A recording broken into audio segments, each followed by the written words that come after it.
An 11 Alive investigation for you now. A local restaurant with a loyal following and rave reviews. It's under the microscope tonight. Duraville police took pictures a few months ago of a skinned cat and raw meat stacked in the back of Ming's Barbecue on Buford Highway. 11 Alive's Jennifer Leslie has the pictures that forced Ming's to make some big changes. We want to warn you first, though, some of the pictures are graphic. Responding to a tip about a big mess outside of Ming's Barbecue back in January, Duraville police took these photos behind the Buford Highway restaurant.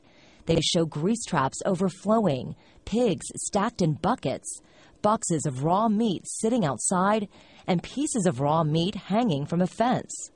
One of the employees was actually taking, we did not know what type of meat it was, but he was actually just kind of tossing it over a fence, and we did get pictures of that. There's also a picture of what police and the city solicitor describe as a dead, skinned cat. What about the cat? Well, that obviously was the most disturbing thing that we saw. The cat appeared to be, it was the head and the tail and the skin of the cat, as the picture showed, and it was right in back of the restaurant. Police immediately called out DeKalb County health inspectors. There was a picture taken by police of a dead, skinned cat. Did your inspectors see that? Do you know anything about it? No, we did not see what you're referring to. We were made aware that code enforcement of the city of Duraville is handling that matter. But county health inspectors did take action. They shut down Ming's for a short time that day over concerns about the temperature of the meat that was left outside. Did you consider closing it for good? That is our last resort. We do not begin any inspections with that in that mind. Instead, inspectors returned 6 times over the next 2 weeks. On January 28th, Ming's scored a failing 59. But by February 10th, the score jumped to 96. That's pretty dramatic. How did they do that?